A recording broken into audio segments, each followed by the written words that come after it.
let's see how this works. Welcome to my shower. Anyway, these thoughts come to me, I have to get them down, so that's why. But anyway, just enjoy. Pardon the steam. Anyway, if there was going to be a modern monster, a real true monster, that would be able to terrorize and get away with it, I mean, Hollywood portrays monsters as, it's got to be a little story where there's a beginning and an end.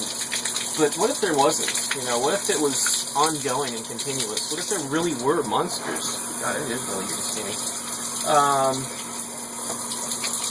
What would they be like? How would they be able to survive? How would they reproduce? How would they get away? How would they go undetected? Well, I think I know. Let me see what you think.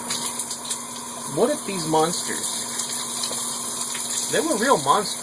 I mean, they sadistic sons of bitches. But they were so few and far between that we just thought they were naturally occurring, serial killers. And what if not all of them were killers? They were monsters that were a more subtle way. What would that be like?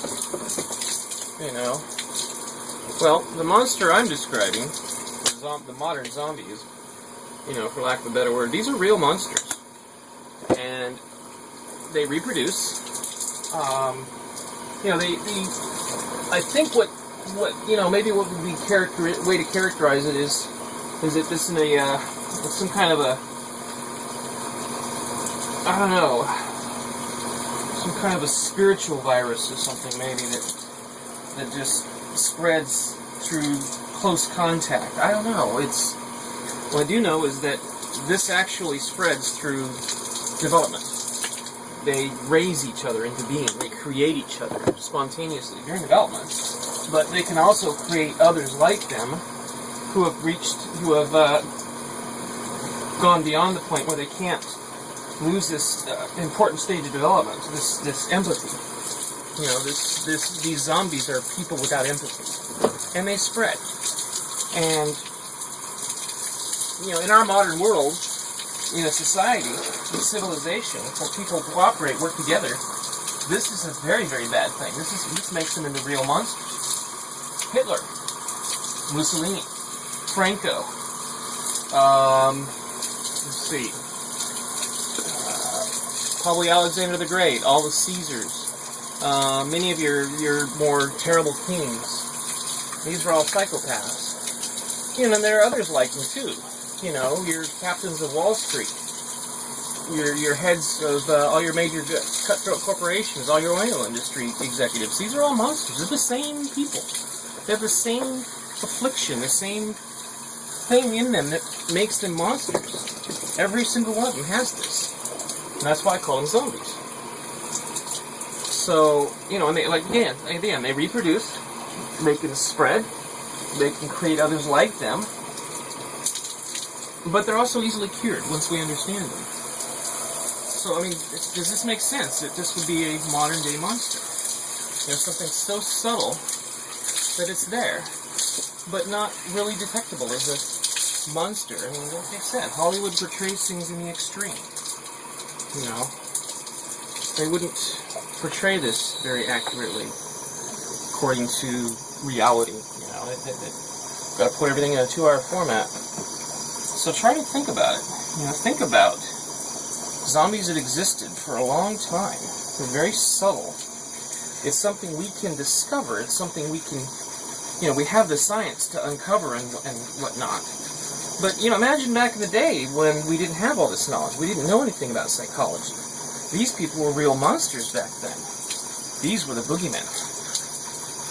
Maybe, just maybe, this is where all monsters come from in our past, is the real monster in our lives, in our society, the psychopath, the zombie.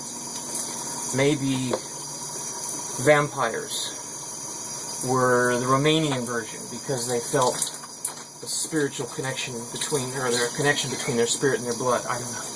Maybe emotion and blood were the same to the Romanians. That's why vampires came to be. Maybe the boogeyman is very famous throughout all of Europe and elsewhere. maybe that's where the boogeyman came from. Maybe the boogeyman is just the psychopath. This corporate CEO boogeyman. The zombie. You know, sure as hell can't call this boogeyman apocalypse diaries now, can I? You know, zombie apocalypse just works. It's just the best term. And I think these monsters are real. I think that our legends of monsters are based on these monsters, these real monsters. I think that they really have taken over the world. And I think that we really need to do some battle against them. You know, hopefully not violent battle. You know, I believe that I have the weapon of choice, their own weapon. That I can fight their efforts and even cure them. And I do believe this show can do all that. I'm really, really interested in getting it produced now, especially now. And I'm really interested in doing everything I can to promote it, get it popular, get other people helping me with it, get it going, and do something about this fucking zombie apocalypse that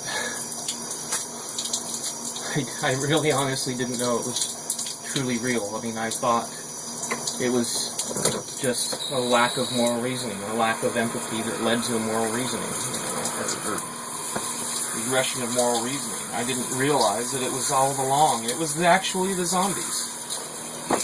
Oh, God. This is so bizarre. And I'm sure there's people out there that are like, oh yeah, you're just making it sound even that more real. Well, that's a product of the zombies around you that do make these lies up. And all I can assure you is that I am not a zombie. I do not make up these lies. You've seen my tears, they're real. You've seen my anger, it's real. You've seen my emotions. You've seen me react to other people's emotions. You know I have empathy. And I'm sure you can tell I reason pretty well. Oh, don't get me wrong on the phone.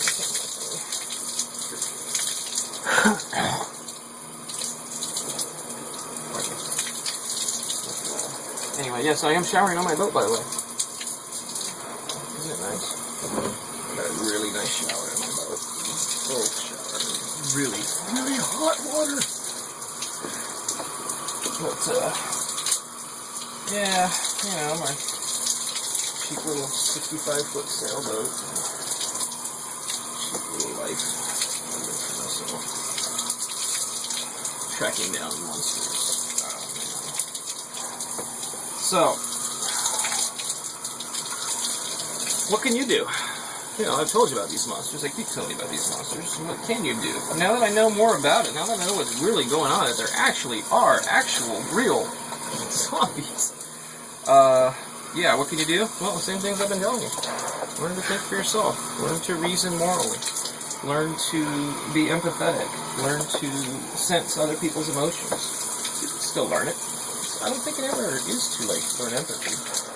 But I also don't think it's necessary to learn universal ethics. To learn your place. And I don't mean that by, you know, there's people above you. You're equal. You're a part of a system. You are a part of a larger system.